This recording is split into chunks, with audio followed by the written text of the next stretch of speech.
Hi guys! It's me again. So for today's video, ituturo ko naman sa inyo kung paano nga ba kunin o mag-claim ng pera galing ng abroad gamit ang Western Union papunta sa ating GCash account. So, isi-share ko lang sa inyo, first time may nag-claim sa akin.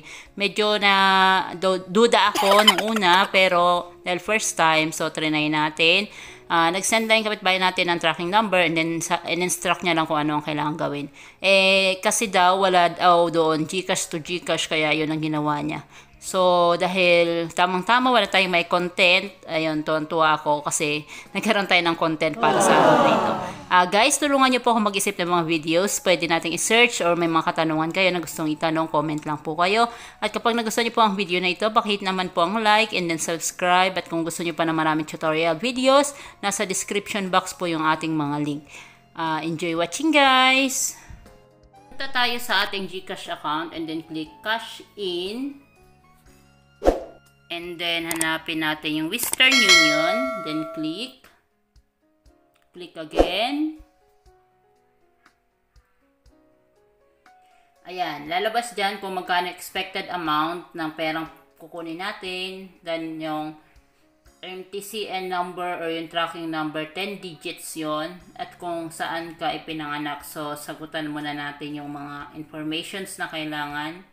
Amount, 2325 point something. Alam naman kasi niya kung ano yung, kung ilan yung amount, and then yung tracking number 10 digits yan.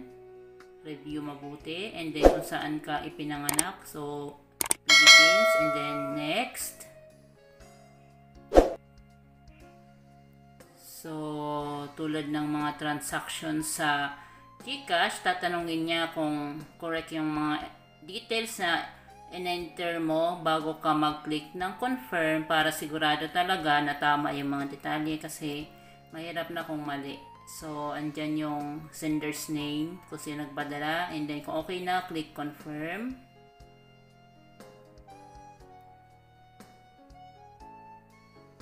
Sensya na may na-signal. Yan, okay na siya. Successful na yung ating pag-cash in ng pera. So, back na tayo. Tingnan natin kung pumasok na yung pera. Okay na siya, guys. Thank you po sa panonood. Sana po may natutunan kayo sa video na ito. At kung gusto niyo pa po ng ibang videos, check na lang po yung ating description box. Nandun po yung mga link. At kung nagustuhan niyo po ang video na ito, pakihit naman po ang like and subscribe para sa iba ko pang tutorial videos. At kung may gusto po kayong mga tutorial na pwede nating gawa na video, paki-comment below. And thank you so much po and God bless.